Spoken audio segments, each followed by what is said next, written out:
Este é o som de mais um Porque Sim Não É Resposta com o psicólogo Eduardo Sá. Eu sou a Judite França e hoje vamos responder a um ouvinte que nos mandou há poucos dias um e-mail julgando que lhe tínhamos respondido com 2 anos de atraso. Não foi o caso, foi apenas um outro ouvinte com dúvidas e um tema semelhantes, mas o tema em causa, que em 2 anos aliás evoluiu, claro, prende-se com aqueles amores que o ouvinte retrata como sendo o amor de uma vida. Uma relação que se perdeu, segundo este ouvinte, por culpa também do próprio.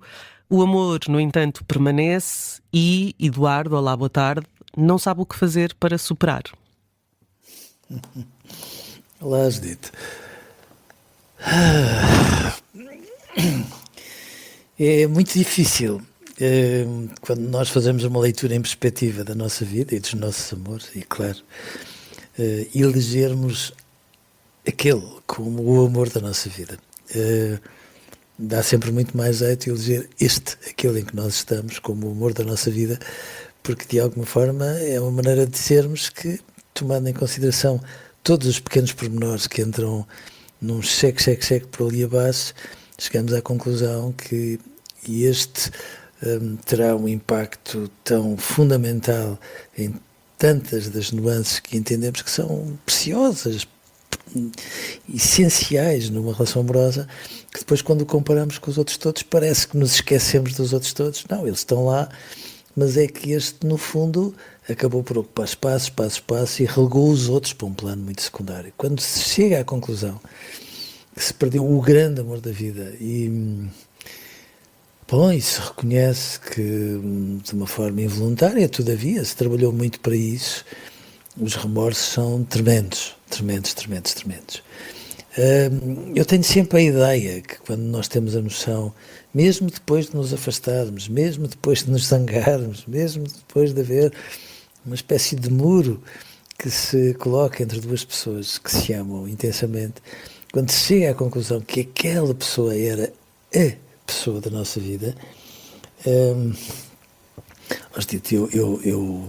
eu custa-me que as pessoas fiquem a matutar no sofrimento, a lamber essa ferida, porque eu tenho a ideia que se é tão inequivocamente a pessoa da nossa vida, e se merece, e se merece certamente, e se merece um conjunto de transformações que temos de fazer em nós, para que estejamos ao nível do que ela desejaria ou exige de uma relação amorosa. Eu acho que nós devemos fazer, como se diz no futebol, comer a relva, transpirar a camisola, sujar os calções, dar tudo, ir à bola com a cabeça, com o corpo e com a alma e chutar para golo as vezes todas que forem precisas. E, portanto, eu percebo a resignação e imagino que isso tenha a ver com inúmeras tentativas que se tenham feito e que não tenham tido sucesso.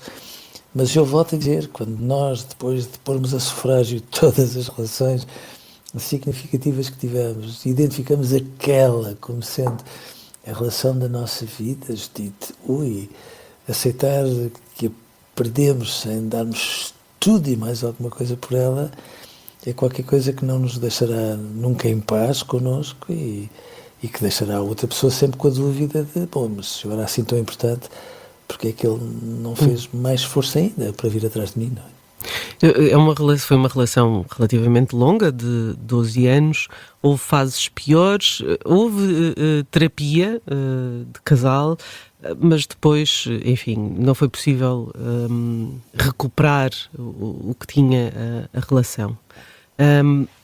E este ouvinte não descarta as culpas que teve, mas a verdade é que diz: esta é a pessoa para mim e penso nela todos os dias.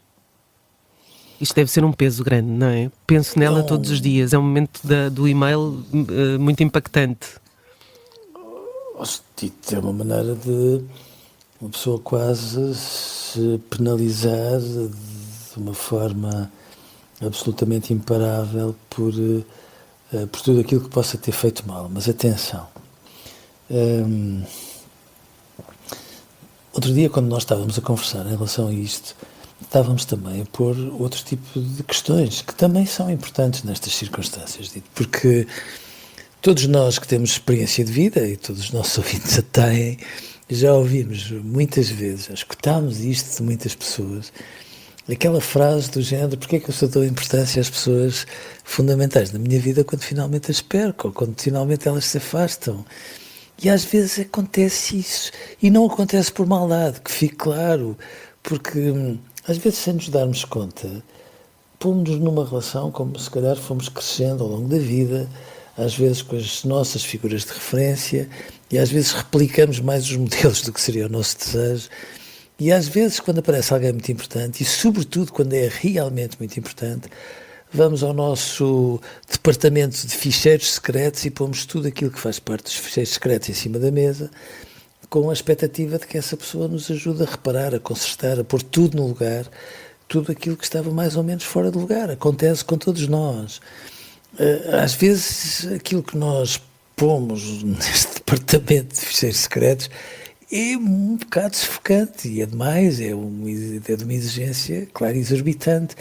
Às vezes acontece por isso. Agora, lá está, o amor da nossa vida significa que aquela pessoa tinha as suas particularidades e nós as nossas, e que fomos capazes de crescer um com o outro. Quando as pessoas se amam, são capazes de crescer uma com a outra.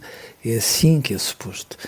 Quando é preciso pôr um terapeuta familiar, eu fico sempre inquieto, não que tenha algumas reticências em relação aos meus colegas, de todo, mas é como se muitas vezes fosse preciso um terceiro a explicar que é preciso conversar, quais são os temas que estão a ser varridos para baixo do tapete, ou seja, já significa que um casal se foi ou desmazelando ou foi desistindo e deixou que aquilo que seriam alguns desencontros se transformassem numa bola de neve. E quando é assim, de facto, nós temos às vezes retrospectivamente a ideia de que era o grande amor da nossa vida, mas às vezes também temos a ideia que trabalhamos de uma forma muito dedicada para o deitar fora. Às vezes, quando o elegemos como o amor da nossa vida, não fica claro se aquilo que sai a ganhar é o facto de ele ser o amor da nossa vida ou os remorsos por tudo aquilo que fizemos de uma forma às vezes desmazelada, de uma forma muito pouco atenta, e às vezes são estes remorsos que põem num pedestal um amor que nós fomos deitando fora devagarinho. E calma, quando nós às vezes vamos desistindo de um amor que está ao nosso lado, se calhar às vezes não estamos tão distraídos, é porque ele não corresponde tanto àquilo que nós esperávamos, e portanto às vezes isto são novelos que fazem assim uns nós lá no meio, maiores do que pode parecer, mas às vezes estas conclusões não têm que ser assim tão lineares e tão trágicas, sendo certo que é amor obriga as pessoas a crescerem uma com a outra e a lutarem uma pela outra, independentemente dos desencontros. E é isso, quando se ama, cresce-se em conjunto. Esta frase pode ser uma boa frase para ficar para o fim de semana. Eduardo, um grande abraço, bom fim de semana. Um grande abraço. E até segunda-feira. Até segunda.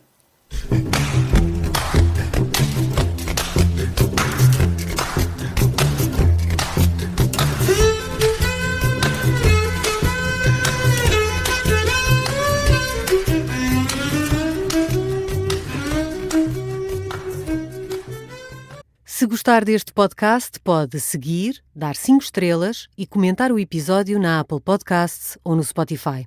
Pode também subscrever e gostar no YouTube. Assim recebe uma notificação sempre que houver um novo episódio.